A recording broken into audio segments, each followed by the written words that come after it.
Here it is, gamers. It's going to be a long one, so strap yourselves in. A lot of effort's gone into this video. It's Ybot's top 5 games for 2016. Now, what did I look for? Now, they're all multi-plats, which means they're PC, PS4 and Xbox One. And they're all AAA titles, if you want to call them that way. But what I looked for, what I judged for, was good campaign. Season Pass, if it was there, was available. Good support from the companies. Good community. And great connection. They're the 5 main things I look for in all these games. Now, I'm sure some of you might be upset here and there with my decisions. If you are, please be respectful in the comment section down below. And what can I say, people? Yes, I think some of you might know what my number 1 is. Some of you might not. But anyway, here we go. Without further ado, here is number 5, starting off with the top 5 of 2016. Catches. Okay, gamers, here it is, number 5, Battlefield 1 for the top games of 2016. Now, look, I wasn't going to get this game. I've really played a lot of Battlefield 4, and Battlefield 4, I like it because it is fast-paced. It's got a little bit more weapons in my view, and it just seems a hell of a lot more fun. And a lot of less fanboys involved. When this game came out, man, the amount of fanboys and SJWs, you know, social justice warriors, it sort of like put me off. But I got it anyway because on the Black Friday special. And look, as a campaign, I was impressed. The graphics on this are fantastic. I mean, for the Xbox One, they're really great, considering on the campaign as well. But, you know, like I keep on telling people, this game isn't that great on consoles. It's not. Look, I played a little bit, believe it or not, on the PC, and it shits all over any version on the console. So this is what's coming at number 5. Now, it isn't too bad, don't get me wrong. It can be a lot of fun, but to me, it just seems a little bit slow-paced. It just doesn't, you know, it doesn't float my boat. And like I said, the fanboys really turned me off on this, particularly PlayStation 4 and Xbox One fanboys saying it's going to be better on this console, better than the other. Fanboys, a message to you. It's shit on both consoles. It's only good on PC. Period. A lot of the games I'm going to be reviewing in this list, as I said before, are really going to be a lot better on the PC. So, look, it is fun. It had no problems at launch. EA had, you know, you got battle packs here and there, and they're sort of still a bit paid to win, so it's not really consumer friendly. But like I said, the campaign, the bits that I played are a lot of fun. Very good intro, very good story, and the engine runs well, and it seems to run very, very well on the Xbox One. So if you want to wait for this game to drop in price, I do recommend it. It is something different to play from games you generally do play here and there. I have played a bit of the campaign. A lot of people just seem to play Conquest, but the one thing I did notice is never really balanced. Every game I play, most of my team are very rarely above 30. All the opposition are well and truly above 80. So there is that disappointment here and there, which is why this gameplay is not the best. But apart from that, it is in the top 5 because it did really have no problems at launch. Launched very well, good support, and they're doing updates. So it comes in at number 5. So like I said, people, Battlefield 1 coming at number 5. And, you know, look, the medic is the best way. The web, you know, one of the best classes I enjoy. But anyway, let's switch over to what is number 4. Number 4, people.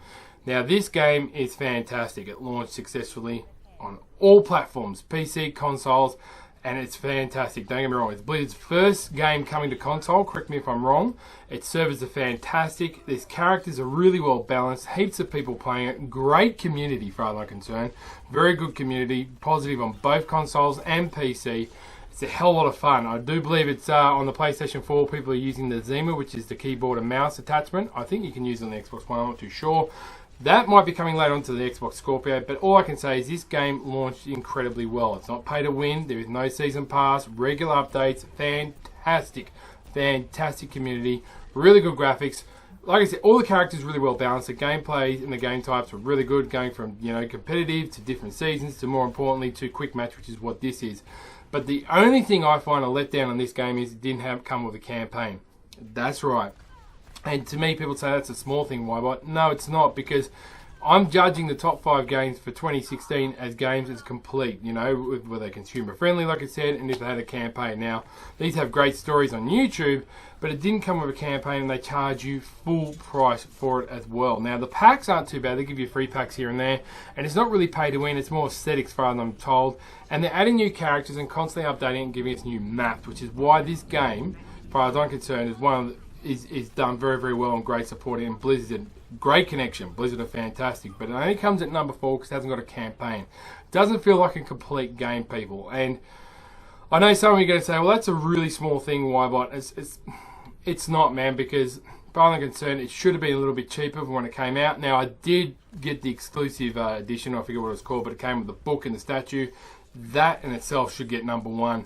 It was, in my view, just by the packaging. But like I said, they charge you full price for the game, and without a campaign, I don't know, people, it just didn't seem that great. Maybe if they incorporated it so you can unlock a story here and there with different characters, that was good. But really, at the end of the day, it needed a campaign for it to get well and truly in the top 3. But as far as I'm concerned, people, it only came in at #4 because of its campaign and the lack of campaign. Because some games, like I said, in 2016, came out with amazing campaigns.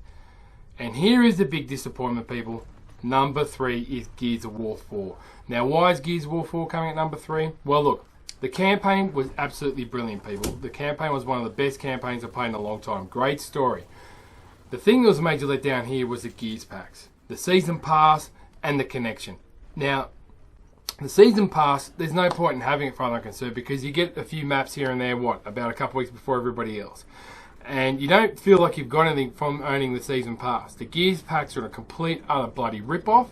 And yeah, they're giving a few maps here and there, but when they give you a few new maps, they take a couple off. So you're not really getting a big bonus there. So it's not really consumer-friendly, if you ask me. Now, the Nash is not really on point, and the connection is shit, and they said it's dedicated servers. So this is what's coming at #3 for me. Now, look, I'm impressed with the graphics. It does, play well here and there, and it also, has cross-platform play, which is good to have the PC community here and coming on board. But a lot of you die-hard Gears fans are very disappointed with the way the Coalition have gone, and I'm the same. They've gone for the money-hungry ways, and they've gone to grab it, and just grabbing money in gear packs. The connection, and it's the problem with everybody across the globe. Don't get me wrong, peeps. I mean, I've seen people in America who do point-blank body shots. Even in Gears of War Ultimate Edition would be registered as a kill, but it only says 20%. And I don't know, people. Look, like I said, the characters look good, the skins look good, but it's just, #3. And it's disappointing. I had high hopes for this game. I have the console, I have the tattoo. And like I said, the campaign's really good, but I'm not really that keen on Horde. I don't play much of Horde, but this game, I don't know. And the community is toxic in my view. I've had a lot of people send me crap on messages over in the community, and these people aren't great gamers. They are pretty much shit when it comes to Gears of War. Not saying I'm fantastic, people, don't get me wrong, but these people got no right to talk the way they do. And it's reminding me of very early days of the COD scene, and it's getting that way. And, these gear packs, very, very, how can one put it? The gear packs really put a sour taste in my mouth. It's very remnant of COD, Black Ops 2, and more importantly, Black Ops, the latest one, Call of Duty Infinity Warfare. It's an absolute rip-off. It's not pay to win, it's more aesthetic. They're not bringing the characters you want. And of course, the latest with Impact Dark was just a soft-cocked version of getting a new map and a new update. I mean, they're bringing back old maps here and there, fair enough, peace, but come on, Impact Dark, what's next? Impact Autumn? #3. #3. Disappointing. I can't believe it. And coming at #2, this game was amazing and still is. And unfortunately, the only reason I'm bringing it to #2 is because of the multiplayer community has totally died, but the campaign itself is unreal. It comes in a great graphics on all platforms, but of course, you really want to see this gem in full masterpiece, it has got to be on the PC. But even on console, the multiplayer was a lot of fun, and as a Season Pass holder like myself, you felt like you earned something. You got extra weapons, extra camos, not pay to win, but you also got extra maps, and you can make your own maps. The soundtrack, the reason I got #2 for me was the soundtrack was done by an Australian fellow, and he won the soundtrack or score of the year for 2016. And it's an absolutely amazing video. I'll link that in the description of YouTube, him performing live with his band. And look, the weapons are great, well balanced, and the multiplayer, for I'm concerned, was unreal. When it was there, heaps of people playing, the weapons were well balanced, the sound was fantastic, the eerie feeling, it was just balanced to the max. It was very good, a lot of fun. And it was just great, but the campaign is where it's at. Like the story, the character involved, how it starts off, and the noise. And just when you get these little demon spawns and you kill them, all these other demons come out. That's when the tempo and the music picks up, and it does it perfectly. Even on the Xbox One, peeps, even on the Xbox One. And it is gruesome, it is graphics, but it's great support, and they're still supporting the community with DLC. and creating your own snap maps and things like that, and the arcade version as well. So as a season pass holder, you feel like you're getting your money's worth. Now, I don't like the fact there is a season pass. I think the game would have done a hell of a lot better, but Bethesda needs to make money. But this game, people, without a doubt, came in at number 2. I was so impressed. I was a bit reluctant to get it. I was going to try it out on my new gaming PC laptop, but when I got on the Xbox One, I got a good deal with it. I was impressed how good the graphics look. I mean, you can see my original video of the playthrough here and there.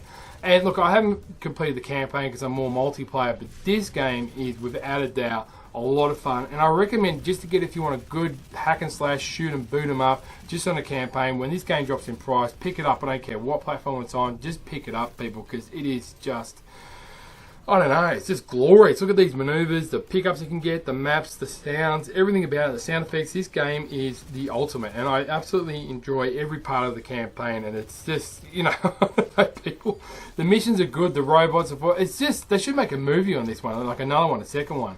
And I don't know, the shotguns, the sound, it just, to me, was a game that wasn't given enough respect like it should have. And for that, people, I'll give you all a tea bag. Yep, I'm giving him a tea bag. And then we're coming up to what is Ybot's number 1 for 2016. Titanfall 2, without a doubt. You want to know why, peeps? I'll tell you why. No pay to win, no season pass, free DLC. If you want to buy the extra stuff, it's only really for aesthetics to make your Titan look good. Probably one of the most balanced games I have ever played from start, from go to woe. The closest up to it was Titanfall 1. The community is still going very strong. Connection is fantastic. And it's just, the community is positive to boot. I've had no hate mail from anybody. You can beat the campers quite easily. It's an easy game to pick up. And it's intense. And unfortunately in Australia you can only play heaps of attrition. But don't get me wrong, peeps. You can also join, like I do on the New York servers, to play Domination Hardpoint, whatever it's called. And guess what? No problems whatsoever. The connection's fantastic. It's a little bit laggy, but nothing like Gears. But to boot, the campaign on this game was fantastic. And I will not lie, one of the best missions I've played ever since Mass Effect was Cause and Effect on this game. I mean, it was well deserved, the hype. And I can't believe not many people, like developers or even people from other areas and other magazines, brought up that level. The only person I really saw make a big hype and call about was the Cliffy B, the legend. That's right. So when he makes a comment on certain things, you know it's good.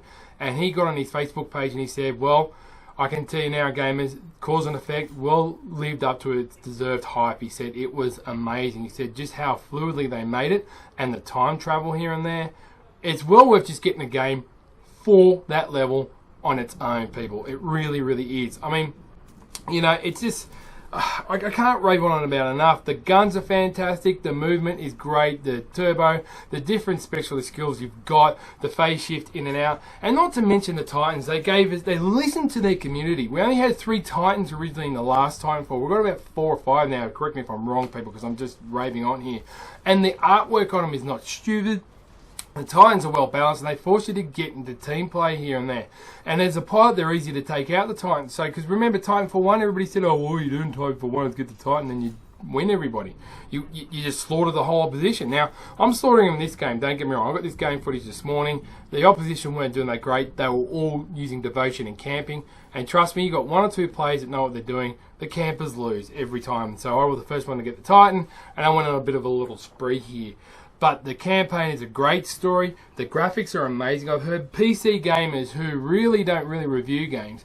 One guy in particular, Rags, he reviewed it on his PC, and he rated it very highly. He said he was actually really surprised how beautiful the graphics are, and you wouldn't even consider that when you first look at the game. And as a PC player, he said the graphics are amazing. He said, sorry console players, you're missing out here. And I will get it on my laptop and crank it up when I get some spare time and a better room to do so. But in the meantime, I'll play on Xbox One. I will get on the PlayStation 4. I am an admin on the Titanfall page, which I have to say it's over 10,000 members now, and a very strong group. Unreal community, nothing but positive support, and the reason this game is number 1 for me because it's consumer friendly, listens to its community, doesn't blatantly rip you off, gives you new maps every 3-4 months, and plus new game types, and the only thing it asks you to do is pay for aesthetics if you want to, for different camos and different executions on your Titan and your pilot for like $5. That is so much better than any other game on the planet. I mean, like, in my view, look at Infinite Warfare, look at Gears of War. Look at even Battlefield. You have to pay for, you know, pretty much they take your firstborn before you get anything decent, and it's more pay to kill and win, whatever, so all the rich kids do really well. But this game, like you saw these North Stars just flying above me, it just kicks ass, and it's only like $47 on the PlayStation 4. It's getting even cheaper on Origin. So people, you're mad not to get this game, because once you've got it, you got everything.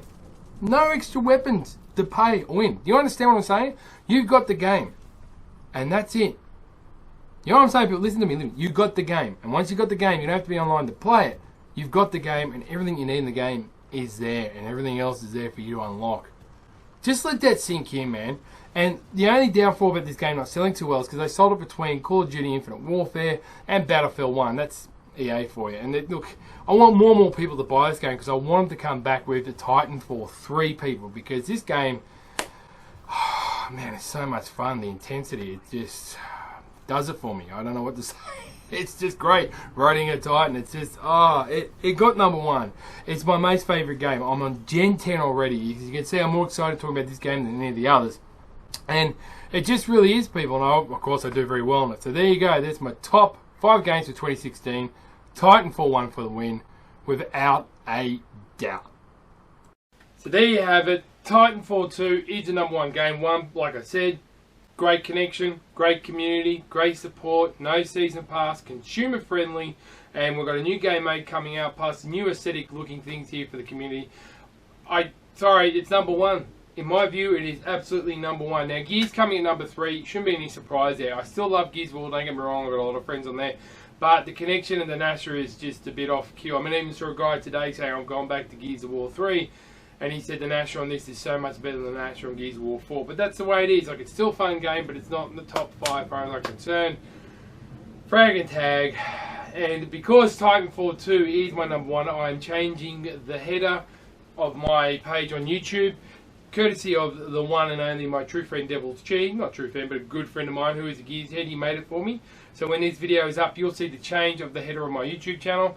And there'll be more Gears War content and more Titanfall content and other content later on down the year. There'll be a hell of a lot of Mass Effect Andromeda. Trust me, people, when that game comes out, that's all I'll be playing. And you wonder why one of the most fun things in Titanfall 2 is for me? Well, this outro clip will show you one of the fun things that I have doing in Titanfall 2. Catches.